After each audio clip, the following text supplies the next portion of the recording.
नमस्ते दोस्तों, कैसे हो आप सभी। उम्मीद करता हूँ कि आप सब अच्छे होंगे। तो इंडियन जियोग्राफी की एक क्लास में आप सभी का स्वागत है।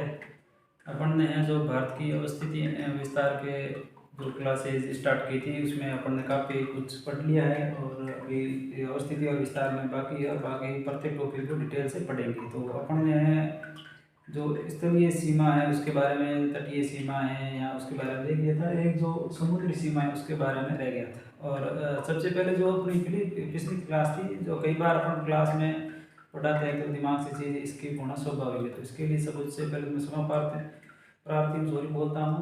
वो क्या था, जो क्लास स्किप हो गई थी उसमें जो चीज़ें पॉइंट थी, जो भूटान के साथ जो सीमा लगती है, तो उसमें मैंने जो एक तो सिक्किम में या अरुणाचल प्रदेश और असम बता दिया था, उसमें ये जो पश्चिम बंगाल की भी सीमा लगती है। कई बार अपन जो मैप बनाते हैं, ठीक है, दिमाग से तो हो जाता है, पर जो अपन को चीज़ अगर मैप में याद आ जाती है तो मैप को जो फिक्स अपन को मैप नहीं बनता, तो उसमें वो चीज़ रह गई थी। तो पश्चिम बंगाल की भी एक सीमा जो लगती है, तो मैंने वो उसको कमेंट में जो वैसे पिन कर दिया है, ठीक है, कि उसकी भी सीमा लगती है। ठीक है, तो उसके बाद बाकी अगर अपन एक बार उस क्लास को रिवाइज करें तो सबसे पहले अगर अपन सब सर्वाधिक सीमा है जो बांग्लादेश के साथ लगती है, 4007 किलोमीटर बांग्लादेश के साथ सर्वाधिक सीमा लगती है। अगर बांग्लादेश के साथ अपन स्टेट देखें तो उसमें जो पश्चिम बंगाल हो गया, त्रिपुरा हो गया या मिजोरम हो गया या असम में, इनकी सीमा है जो लगती है, मेघालय, ठीक है।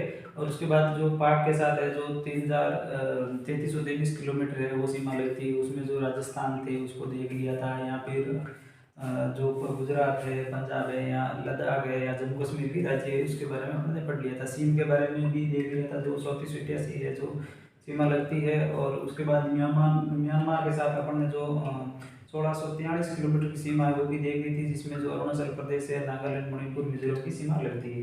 और उसके बाद जो नेपाल के साथ भी अपन ने जो है 5 राज्यों की सीमा लगती है, ठीक है। और उसके बाद अपन ने जो नेपाल के साथ 1751 किलोमीटर की है। और उसके बाद सबसे ऊपर जो अफगानिस्तान था उसकी है जो 106 किलोमीटर सीमा है, और उसमें जो पीओके वाला जो हिस्सा है वो लद्दाख का वो लगता है, ठीक है। इतनी अपन ने जो चीज़ें पढ़ी थी। और उसके बाद अपन ने जो स्थलीय सीमा थी उसकी जो लंबाई थी 15,200 किलोमीटर आ रही थी, ठीक है। अपन ने यहाँ तक पढ़ लिया। अपन कोई भी चीज़ ऐसी है वो स्किप नहीं कर रहे हैं। अगर इसमें ये जो सीमा है कि समुद्र की, अगर भारत का प्रायद्वीपीय भारत है, इसके जो एक तरफ अरब सागर है, दूसरी तरफ जो बंगाल की खाड़ी है, तो उनकी भी क्या है, भारत की है। जो भारत का कहाँ तक हिस्सा है या कहाँ तक अधिकार है वो अपन ने उसके बारे में देखेंगे। अगर उसमें अपन तटीय सीमा भी अपन ने जो एक बार अपन रिवाइज करें कि अपन ने अगर ये तट की ओर है ये समुद्री सीमा, तो इसको अपन देखें तो वो टोटल सीमा 7516.6 किलोमीटर आ रही थी, जो मुख्य भूमि की और जो द्वीपों की समूह को मिलाकर के आ रही थी 7516.6 किलोमीटर आ रही थी। अगर उसमें अपन ये देखें कि जो समुद्री सीमा है यहाँ तक भारत की, जो इसके पहले इसके कितने प्रकार है इसको देखेंगे, और इसमें भारत के कहाँ तक क्या अधिकार है उसके बारे में अपन अध्ययन करेंगे, ठीक है। तो आज की इस क्लास को शुरुआत करते हैं। तो एक इसमें अपन ने सबसे पहले समुद्री जो सीमा है उसका जैसे निर्धारण कैसे होता है, आप जैसे समुद्री सीमा का निर्धारण कैसे करोगे, तो उसका है जो समुद्री सीमा का नॉटिकल मील में है जो उसकी लंबाई को मापा जाता है। समुद्री सीमा को किसमें नापा जाता है, कई बार क्वेश्चन समुद्री सीमा जैसे ले रखा है वो अगर के स्टूडेंट ने कई बार के यहाँ सीरियस से पढ़ रखा है तो नॉर्मल चीज पूछ दी जाती है कि समुद्री सीमा को किसमें नापते हैं, तो नॉटिकल मील में मापा जाता है, ठीक है। समुद्री मील भी कह सकते हो, ठीक है। तो इसमें एक सबसे पहले जो चीज कॉमन जो काम में ली जाती है वो आधार रेखा, ठीक है। कि आधार रेखा है वो क्या होती है, तो आधार रेखा जैसे अब कोई भी सीमा देश है या स्टेट की सीमा अगर वो जल से लगती है और वो कोई भी एकदम स्ट्रेट लाइन नहीं होती, कोई भी एकदम सीधी रेखा नहीं होती, वो ऐसे जिगजैग होती है। कैसी लाइन होती है, जिगजैग होती है। तो उससे क्या होता है कि समुद्री सीमा का निर्धारण सही जगह नहीं होता। ऐसे क्यों नहीं हो सकता, क्योंकि अपन जैसे यहाँ पर भी तो जिगजैग, तो स्थल सीमा पर तो अपन जिगजैग लाइन या टेढ़ी मेढ़ी रेखा खींचनी संभव हो सकती है, परंतु क्या समुद्र के अंदर ऐसे अपन टेढ़ी मेढ़ी रेखा का निर्धारण नहीं कर सकते। तो अपन ने क्या किया है, जो सबसे बाहरी भाग होता है और उसको, और जो उसमें से एक सीधी रेखा बना दी है, ठीक है। जो टेढ़ी मेढ़ी रेखा को सीधी प्लान करने के लिए एक आधा रेखा खींच लेते हैं, क्या करते हैं, तो जो टेढ़ी मेढ़ी रेखा है या उसको समतल या सीधी करने के लिए अपन एक आधा रेखा खींच ली, ठीक है। क्या खींच लिए, आधा रेखा खींच ली। तो उस आधा रेखा से क्या होता है, फिर वो समुद्री है जो सीमा का निर्धारण या समुद्री दूरी को मापा जाता है। तो किसी भी देश की जो समुद्री सीमा को नापने का जो कौन सी लाइन होगी, तो आधार रेखा से, न कि मेन बाउंड्री से। कहाँ से, आधार रेखा से। तो भारत की जो अब ये आप देखोगे प्रायद्वीप भारत में क्या ये जो चीज़ें बाहर आई हुई है, जो स्थलीय भाग है जो समुद्र में और कहीं पर भी अंदर धसा हुआ है, तो उसमें जो अपन यहाँ पर क्या एक बाउंड्री है जो एक लाइन खींच दी, उसको अपन ने क्या कह दिया, आधार रेखा कह दिया है। आधार रेखा ये कैसी रेखा है, ये काल्पनिक रेखा होती है, ठीक है। ये कैसी होती है, काल्पनिक रेखा होती है। अब जो आधार रेखा और जो मेन बाउंड्री होगी, स्थलीय सीमा होगी, उसके बीच का जो क्षेत्र होगा उसको अपन कह देंगे आंतरिक जल क्षेत्र। क्या कह देंगे, आंतरिक जल क्षेत्र, इसको अपन कह देंगे, क्या कह देंगे, आंतरिक जल क्षेत्र कह देंगे। ये क्या है, ये किसका हिस्सा होगा, तो इस पर जो बीच का क्षेत्र होगा इसमें पूर्णतः भारत का अधिकार होगा, या संपूर्ण जो क्षेत्र होगा भारत का जो पूर्ण अधिकार होगा, इसको अपन जो भारत है, जो यहाँ नियम है, कानून है, जो पूरे भारत है, जो आर्थिक दोहन के लिए या कुछ भी कर सकता है, जैसे स्थल की बात पर होता है वैसा ही आंतरिक क्षेत्र, ठीक है। इसमें अगर सबसे पहले हम देखेंगे तो वो समुद्री सीमा है, जो प्रादेशिक सीमा है। कौन सी सीमा होगी, प्रादेशिक सीमा होगी, ठीक है। आधार रेखा से अगर आप बाहर की तरफ जाओगे, समुद्र की ओर अगर बढ़ते जाओगे, तो उसमें सबसे पहले सीमा का निर्धारण नाम करोगे, वो क्या होगी, प्रादेशिक सीमा होगी, ठीक है। प्रादेशिक समुद्री सीमा, जिसकी अगर किसी भी देश की वो लंबाई होगी तो वो आधार रेखा से क्या होगी, 12 समुद्री मील या 12 नॉटिकल मील तक होगी। कहाँ से होगी, कई बार जो क्वेश्चन है सीधे भी पूछ लिया जाता है कि जो प्रादेशिक सीमा होगी इसकी लंबाई क्या होगी, तो आधार रेखा से कितनी होगी, 12 नॉटिकल मील होगी। ये आराम से आप क्वेश्चन को सही कर सकते हो, कहाँ से, आधार रेखा से, न कि मेन बाउंड्री से। कई बार 12 नॉटिकल मील तो ऑप्शन 2 में भी दे सकता है कि जो मेन रेखा है वहां से होगी, यहाँ से स्थलीय सीमा से होगी, या आधार रेखा से, तो क्या होगी, आधार रेखा से होगी, इसको आधार। अच्छा, इस आधार रेखा और जो संलग्न क्षेत्र के बीच का क्षेत्र होगा वो क्या होगा, तो उसके बाद की जो रेखा होगी उसको अपन संलग्न क्षेत्र कह देंगे। आधार रेखा और जो संलग्न क्षेत्र के बीच का क्षेत्र होगा उसको प्रादेशिक सीमा क्षेत्र होगा। और इसमें है जो भारत की क्या होगी, ये क्या हो जाएगा, ये जो भारत की संप्रभुता का क्षेत्र होगा, इसमें ये भी क्षेत्र क्या होगा, भारत की संप्रभुता का क्षेत्र होगा, जिसमें क्या है, जो भारत उपयोग है, जो पूर्णतः भारत अधिकार है, क्या होगा, पूर्णतः। जैसे इसमें जो खनिज संसाधन हो गए, या फिर ऊर्जा संसाधन हो गया, या जो समुद्री संसाधन हो गया, जैसे मछली उत्पादन हो गया है, या ब्लू जो ग्रीन एल्गी होती है, जो ब्लू इकोनॉमी के लिए है, जो भारत इसका उपयोग कर सकता है। इसमें जो मेन विशेषता याद रखने के लिए क्या है कि एक तो ये भारत का संप्रभु क्षेत्र होगा, ठीक है। इसमें क्या है, भारत को पूर्णतः अधिकार है, ठीक है। कई बार इसमें पूछ लिया स्टेटमेंट में, देखिए आधार रेखा है जो प्रादेशिक क्षेत्र के अंदर भारत को क्या है, पूर्ण अधिकार है या आंशिक है, तो क्या होगा, भारत को पूर्ण अधिकार किसका होगा, भारत का होगा, ठीक है। यहाँ तक उम्मीद करता है ये बात समझ में आ गई होगी। और इसमें है जो खनिज संसाधन है, जो क्या है, भारत का उपयोग है जो कर सकता है, और समुद्री है जो संसाधन है, तो कौन कर सकेगा, भारत करेगा। यहाँ पर क्या होगा, पूर्णतः भारत का अधिकार होगा, मतलब भारत की जो नियम है, कानून है, जो चलेगी, ठीक है। इसके बाद अपन अगर आधार रेखा से और भी 12 नॉटिकल मील या 12 से आगे बढ़ेंगे, तो उसमें जो अगली रेखा होगी वो होगा संलग्न क्षेत्र, बी।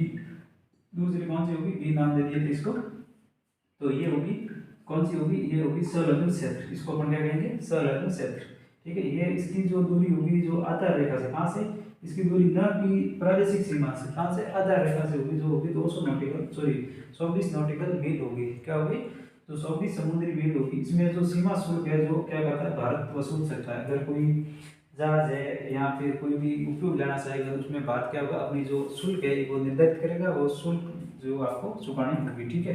यहाँ जो अप्रवासी जो कोई भी आएगा उनके लिए कानून है जो भारत बनाएगा, ठीक है। सीमा शुल्क वसूल, यहाँ अप्रवासी कानून, यहाँ राजकोषीय जो अधिकार होंगे वो भारत के होंगे। यहाँ पर जो राजकोषीय अधिकार होंगे, जो भी या इकोनॉमिकल जो फायदा होगा वो किसके अधिकार में होगा, वो भारत के अधिकार में होगा। जैसे जो समुद्र में है, ब्लू ग्रीन जो इकोनॉमी होती है, इसमें क्या होगा, भारत का अधिकार होगा। यहाँ पर जो है किसी भी देश को बिना अनुमति प्रवेश नहीं कर सकता।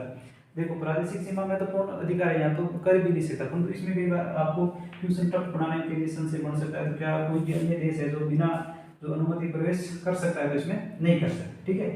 तो ये क्या हो गया, इसमें संलग्न क्षेत्र में क्या आप याद रखोगे, एक तो है जो सीमा शुल्क वसूल कर सकता है, कौन, भारत, ठीक है। एक जो दूसरा इसमें क्या हो जाएगा, ये अप्रवासी कानून है जो यहाँ भारत के जो नियम बना सकता है लोगों के लिए, ठीक है। और जो राजकोषीय अधिकार होगा, इसमें जो ये मैन है जो आप याद रखना होंगे, जो राजकोषीय अधिकार है जो किसके होंगे, जो इसमें संलग्न क्षेत्र में होंगे। यहाँ कोई भी देश है जो बिना अनुमति के उस सीमा में जो है प्रवेश नहीं कर सकता, ठीक है। यहाँ पर जो भारतीय सेना होती है जो निगरानी रखती है, किसी को भी अनुमति नहीं देती। परंतु कई बार ऐसी स्थिति बन जाती है कि किसी को अनुमति या कोई जो जैसे समुद्री जो यान होते हैं या जलयान होते हैं, जो गति व्यापार के लिए या इधर उधर से जो ट्रेड होता है, तो उसमें क्या होती है, कभी कभार इंजन की प्रॉब्लम या तकनीकी खराबी संभव है, ठीक है, या कोई प्राकृतिक आपदा हो जाती है, या फिर कोई कई बार क्या होता है, जो समुद्री डाकू हो जाते हैं, उनको जो हिसाब चुकता है निपटाने के लिए भी क्या होता है, अन्य देश को आवश्यकता पड़ती है। तो इस क्षेत्र में ये क्या है, जो बिना अनुमति के क्या है प्रवेश कर सकते हैं। अगर इंजन खराब है उसकी स्थिति में, या जो अगर व्यापार परिवहन के लिए आप उपयोग कर सकते हो, परंतु आप रोकोगे नहीं। जैसे आप कोई जहाज है वो जा रहा है, जो जैसे मान लो जाएगा, तो उसको वो रुकेगा नहीं। क्या होगा, अगर एक बार इंडिया को बता देगा या फिर भी बिना अनुमति गुजरेगा, तो वो क्या करेगा, वो वहाँ रुकेगा नहीं। उसको कहते हैं निश्चल परिवहन। क्या करेंगे, निश्चल, मतलब आपको यहाँ रुकना नहीं, चलते रहना, ठीक है, यहाँ चलते रहना। अगर आप इंजन या खराबी समाप्त हो सकती हो, तो आप फिर यहाँ एंट्री कर सकते हो। अगर आप इंजन या वाहन को यहाँ क्या है ड्रॉप कर सकते हो या लैंड कर सकते हो, या कोई ऐसी प्राकृतिक आपदा होगी, या फिर जो डाकू वाला जो है प्रयास रख सकते हैं डाकुओं को हिसाब चुकता करने के लिए, उनको निपटाने के लिए क्या है, जो अन्य देश इस रूप में, ये अगर ये कंडीशन होगी, तो आप बिना अनुमति प्रवेश कर सकते हैं। ये कौन सा होगा, ये संलग्न क्षेत्र, ठीक है। संलग्न क्षेत्र में अब एक बार अपन सीमा शुल्क वसूल कर सकता है, अप्रवासी कानून बना सकता है लोगों के लिए, या राजपूत अधिकार या बात होगा, या कोई भी अन्य देश है जो बिना अनुमति है जो प्रवेश नहीं करेगा। ये किस सूरत में, अगर आपका इंजन खराब है, समाप्ति होने के कगार में, आप यहाँ अनुमति, आपको अनुमति की इजाजत नहीं है, या फिर व्यापार परिवहन है जो बिना रुके है, जो आपका कर्जा लेने वो चलना चाहिए। उसके बाद है इसके जो संलग्न क्षेत्र के जो बाद का क्षेत्र आएगा, उसको अपन करेंगे, जो सी है इसको अपन करेंगे अनन्य आर्थिक क्षेत्र। क्या हो जाएगा, अनन्य आर्थिक क्षेत्र। इसकी अगर दूरी दिखाएंगे तो आधार रेखा से क्या हो जाएगी, जो हो जाएगी 200 नॉटिकल मील हो जाएगी। अगर इसकी दूरी जैसे अपन कई बार क्वेश्चन मान ली, संलग्न क्षेत्र से कितना, संलग्न क्षेत्र के बाद का जो अनन्य आर्थिक क्षेत्र होता है वो कहाँ तक होगा, तो संलग्न क्षेत्र से पूछे जाए तो आपको क्या करना है, जो 24 नॉटिकल मील है उसको माइनस करना है। 24 नॉटिकल अगर माइनस करोगे तो वो क्या आ जाएगा, 176 हो जाएगा। तो इसको कई बार ये चीज़ें आपको रखनी नहीं है, क्वेश्चन को भी सही तरीके से पढ़ना है और चीज़ें रखनी भी नहीं है, इसको माइंड में आप फिट कर दो, ठीक है। दूसरा इसमें एक क्या हो जाएगा, तो प्राकृतिक संसाधनों का दोहन है, यहाँ सर्वेक्षण क्या करता है, जो यहाँ का देश है जो कर सकता है, ठीक है, कोई भी, ठीक है। उसके बाद है जो नवीन कृत्रिम द्वीप स्थापित कर सकता है, यहाँ जो भारत होगा जो वैज्ञानिक अनुसंधान है वो यहाँ कर सकता है, ये भारत के अधिकार है। प्राकृतिक संसाधनों का दोहन यहाँ संरक्षण करता है, यहाँ नवीन कृत्रिम द्वीप है जो स्थापित कर सकता है, यहाँ वैज्ञानिक अनुसंधान है जो भारत है जो कर सकता है। यहाँ कोई भी देश होगा जिसके पास की जो सीमावर्ती है जो अनन्य आर्थिक क्षेत्र में काम में ले सकता है, ठीक है। उसके बाद का जो क्षेत्र आएगा अनन्य आर्थिक क्षेत्र का, वो हो जाएगा उच्च सागर क्षेत्र, मतलब जो खुला सागर होगा, तो उसको अपन ने क्या किया, आगे के भाग को उच्च सागर क्षेत्र हो जाएगा, उसको अपन ने डी नाम दे सकते हैं। इसको अपन क्या नाम दे सकते हैं, डी नाम दे सकते हैं, ठीक है। इसको अपन ने क्या नाम दे दिया, डी नाम दे दिया। तो ये केवल क्या होगा, ये केवल परिवहन के लिए उपयोगी हो सकता है, कोई भी है जो यहाँ पर परिवहन कर सकता है, ठीक है। यहाँ पर है जो संयुक्त राष्ट्र संघ है जो निगरानी रखेगा, या उसके अधिकार में ये आएगा, किसके अधिकार में, संयुक्त राष्ट्र संघ के अधिकार में आएगा। यहाँ पर क्या है, आर्थिक गतिविधियां नहीं कर सकते, चाहे कोई भी देश हो, ये सब के लिए समान अधिकार होंगे। जो उच्च आर्थिक क्षेत्र होगा, जो उच्च सागरीय क्षेत्र होगा, यहाँ पर क्या होंगे, सभी के अधिकार होंगे, ठीक है।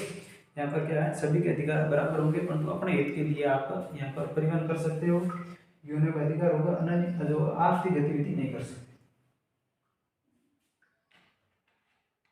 तो क्वेश्चन बन जाए कि कौन सी जो समुद्री सीमा है जिसमें आप आर्थिक गतिविधियां हैं जो नहीं कर सकते हो, तो वो कौन सा होगा, जो उच्च सागरीय क्षेत्र होगा, वो सब के लिए बराबर होगा, ठीक है। यहाँ तक उम्मीद करता हूँ ये बात आपको समझ में आ गई होगी, ठीक है।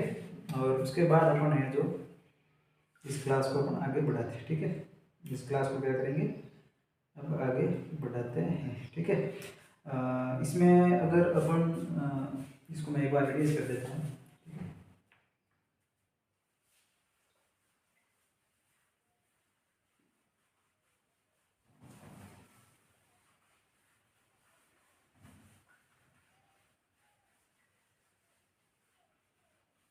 One minute.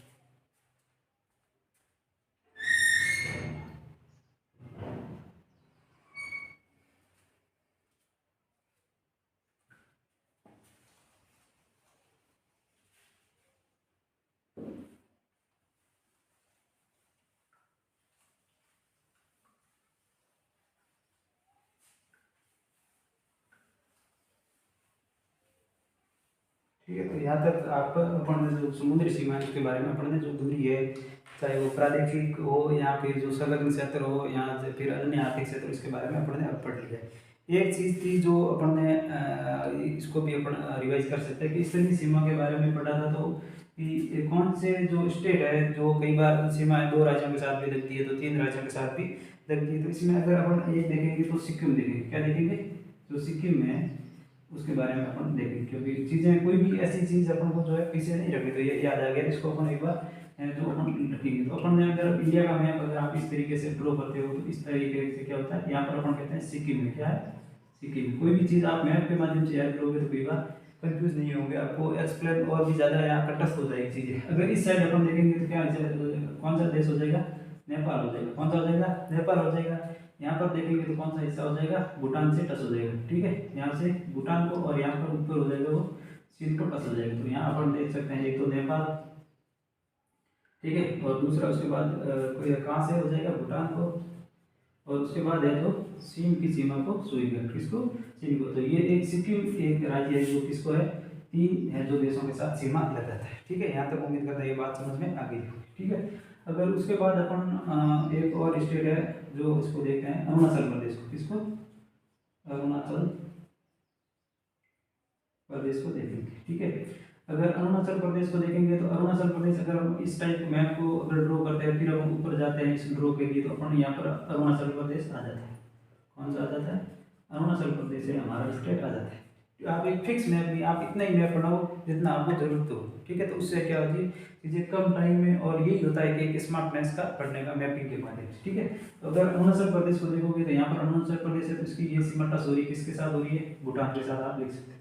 अगर यहाँ पर ऊपर आप चीन के साथ लिख सकते हो, क्योंकि चीन के साथ ये हमेशा ही हमारा विवाद का विषय रहता है कि ये जो पूर्वी है सीमा है, जो यहाँ अरुणाचल प्रदेश यहाँ उत्तरी जो उत्तरी पूर्वी सीमा है, वो क्या करता है कि चीन कहता है ये हमारा अधिकार है, परंतु ये कतई नहीं है, ठीक है। तो अपन एक तरीके का जो विवाद हमेशा सरसा में रहता है, इस हिसाब से क्या है कि चीन के साथ भी सीमा हमारी रहती है। अगर यहाँ पर अपन देखेंगे तो यहाँ म्यांमार एक देश, ठीक है, म्यांमार कौन सा देश है, तो उसके साथ जो हमारी म्यांमार के साथ भी हमारी क्या लगती है, सीमा लगती है। तो ये भी क्या हो गया, तीन जो देशों के साथ है जो सीमा बनाता है, ठीक है। उसके बाद अगर अपन देखेंगे तो अगला है जो पश्चिम बंगाल, ठीक है, पश्चिम बंगाल की है जो सीमा लगती है। अगर मैं अपन पश्चिम बंगाल की अगर सीमा के लिए एक बार मैप बनाएं, अगर इसको अपन ये मान लो ये सिक्किम है, अगर यहाँ पर अपन इस तरीके से ड्रॉ करते जाए और यहाँ है जो इस तरीके से ड्रॉ करेंगे, तो यहाँ पर क्या आ जाएगा, वेस्ट बंगाल का हिस्सा आ जाएगा। यहाँ पर क्या आ जाएगा, वेस्ट बंगाल का हिस्सा आ जाएगा, ठीक है। यहाँ तक उम्मीद करना ये बात आपको समझ में आ गई होगी। अगर इस तरीके से देखोगे तो यहाँ सीमा लगती है इसकी, वापस इस साइड लगती है, और क्या हो जाएगी यहाँ अंदर तक इसकी क्या हो जाती है, सीमा लगती है, ठीक है। तो क्या हो जाएगी इसकी यहाँ तक है जो सीमा लगती है, ठीक है। उम्मीद करना ये बात अपन ने जो इसकी चीज़ की थी जो कल की क्लास में की थी, ये भूटान वाली की थी, ठीक है। जो भूटान वाली ये होगी, ये इस साइड क्या हो जाएगा, नेपाल हो जाएगा, और इस साइड क्या हो जाएगा, बांग्लादेश हो जाएगा, ठीक है, बांग्लादेश हो जाएगा, ठीक है। तो इसमें अपन जो मैपिंग थी अपन ने जो यहाँ तक है, अपन इसकी जो यहाँ पर भी सीमा रहती है, तो इसमें कई बार रह जाता है। तो इसमें अपन कौन सा हो जाएगा, पश्चिम बंगाल की जो सीमा है, एक तो आपका नेपाल के साथ याद रख सकते हो, ठीक है, नेपाल हो गया, यहाँ इसमें एक भूटान है और एक बांग्लादेश, बांग्लादेश याद रख सकते हो, ठीक है। तो अपन ने तीन स्टेट है जो तीन देशों के साथ क्या है जो सीमा बनाता है, ठीक है। अगर ये तो बात होगी स्टेट की, क्या होगी, राज्य की जो है तीन देशों के साथ सीमा बनाते हैं, तीन देशों के साथ सीमा बनाते हैं। कितने देश हैं, तीन जो राज्य है जो तीन देशों के साथ सीमा बनाते हैं, ठीक है। अगर इसमें एक और चीज़ है जो यूटी के बारे में देखें, किसके बारे में देखेंगे, यूटी। तो यूटी के बारे में देखोगे तो वो यूटी कौन सा हो जाएगा, लद्दाख हो जाएगा, क्या हो जाएगा, लद्दाख है जो किसके साथ सीमा बनाता है, वो भी है जो तीन देशों के साथ सीमा बनाता है। तो एक तो हो जाएगा पाकिस्तान, ठीक है, दूसरा हो जाएगा अफगानिस्तान, और ये हो जाएगा चीन, ठीक है। तीन देशों के साथ है जो एक है जो यूटी जो लद्दाख है जो सीमा बनाता है। तो अपन ने एक बार इसको, ये इंपॉर्टेंट क्वेश्चन है, क्योंकि कई बार अगर क्वेश्चन को डिफिकल्टी शॉर्ट टॉपिक से भी हाई क्वेश्चन बनाना हो तो फिर क्या करेगा, वो इस प्रकार का क्वेश्चन ढूंढेगा। तो इसमें अपन ने सबसे पहले है जो सिक्किम के बारे में देखा था, ठीक है। सिक्किम को एक बार मैप में आप देखोगे, ड्रॉ करोगे, तो चीज़ें आपको और भी क्लियर हो जाएगी कि नेपाल की साइड है, भूटान की साइड है, और चीन की साइड इसकी सीमा लगती है, आप समझ गए होंगे। उसके बाद अपन ने जो अरुणाचल प्रदेश देखा तो म्यांमार आप याद कर लो किस साइड है, उसके बाद चीन देख लो और फिर भूटान देख लो। उसके बाद है जो वेस्ट बंगाल देखा था, यहाँ पश्चिम बंगाल है, उसकी सीमा है जो नेपाल हो गया, भूटान हो गया, यहाँ बांग्लादेश के साथ लगती है। उसके बाद अपन ने एक है जो यूटी के बारे में देखा था। उम्मीद करता हूँ यहाँ तक आपको बात में समझ में आ गई होगी, ठीक है। अब अपन एक बार देखेंगे जो दो स्टेट वाले हैं, जो कौन से हैं, ऐसे दो देशों के साथ सीमा बनाती है, वो स्टेट कौन से, ठीक है। तो एक बार इसमें जो क्लियर कर लेना।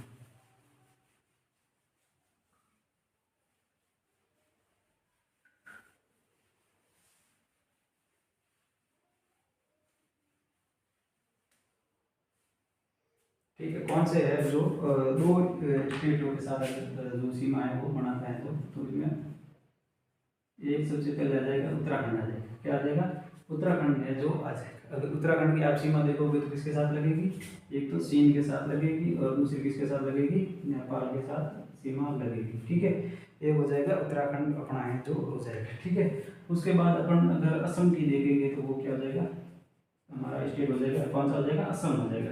असम की आप नीचे की टाइप देखोगे तो वो हो जाएगा बांग्लादेश के साथ सीमा बनाता है, ठीक है। एक तो गया बांग्लादेश, दूसरा अगर कौन सा हो जाएगा तो उसके ऊपर ही है जो देश हो जाएगा, कौन सा हो जाएगा?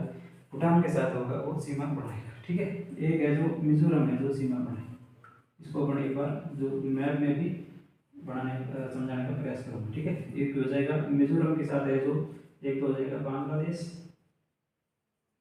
बांग्लादेश, और दूसरा कौन सा हो जाएगा? दूसरा हो जाएगा आपके म्यांमार, म्यांमार है जो सीमा बनाता है, ठीक है। यहाँ तक उम्मीद करता है ये बात आपको समझ में आ गई होगी, ठीक है। ठीक है, ये कौन से हो गए?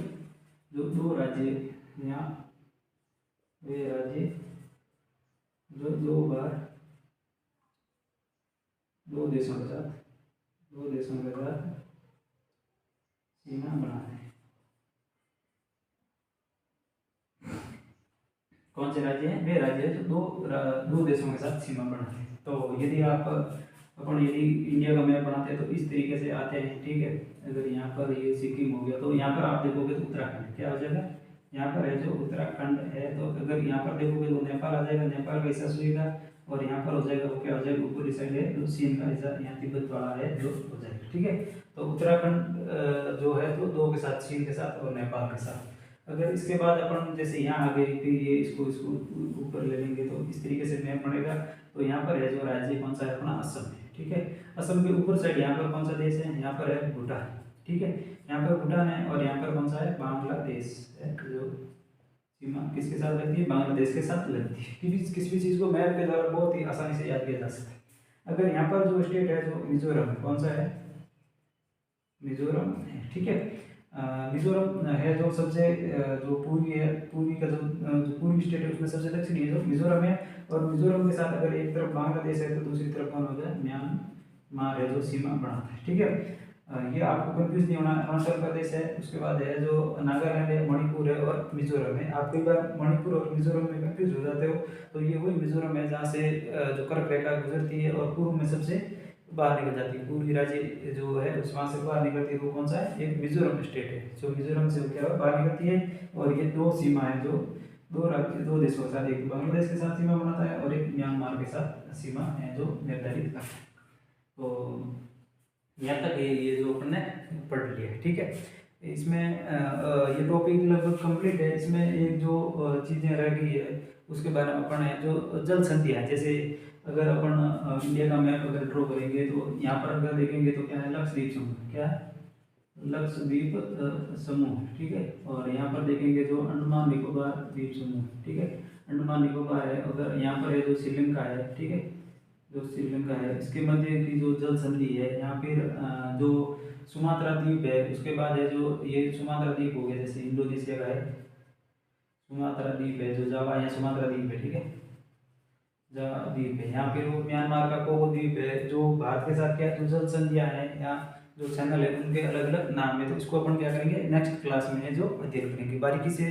जो चीज़ें हैं इसमें भी क्वेश्चन बनता है। यहाँ पर जैसे अपन मालदीव मिनिकॉय के बीच में है जो 8 डिग्री है, यहाँ जो अंडमान निकोबार द्वीप समूह को जो 10 डिग्री है वो चैनल, यहाँ जो श्रीलंका को है पाक जल जो संधि है वो अलग करती है। या फिर सुमात्रा और जो दक्षिणी जो ग्रेट निकोबार है उसको जो जल संधि सुमात्रा और जो 100 डिग्री है। यहाँ फिर जो जो कोको स्टेट है, जो उत्तरी अंडमान निकोबार, उत्तरी अंडमान और उसके बाद जो म्यांमार का द्वीप समूह कोको है उसको अलग करती है, इसके बारे में अपन जैसे मैंने बताया कि इतना ही है। और उसके बाद जो भी कोई है जैसे 10 डिग्री जल संधि है वो भी बता दिया, और उसको अपन कल मैप के माध्यम से और भी इस क्लास को विस्तार से अध्ययन करेंगे। और फिर इस टॉपिक जो भारत की अवस्थिति विस्तार, इसको पूरा ओवरऑल एक बार अपन पूरा रिवाइज कर लेंगे, तो कोई भी चीज़ होगी वो स्किप नहीं होगी। तो इस क्लास को देखने के लिए आप सभी मित्रों का धन्यवाद, थैंक यू। अगर ये क्लास आपको वाकई यूजफुल लगती है तो आपको अपन वीडियो को लाइक, शेयर और चैनल को भी सब्सक्राइब कर सकते हैं। तो क्लास को देखने के लिए आप सभी का एक बार फिर धन्यवाद, थैंक यू।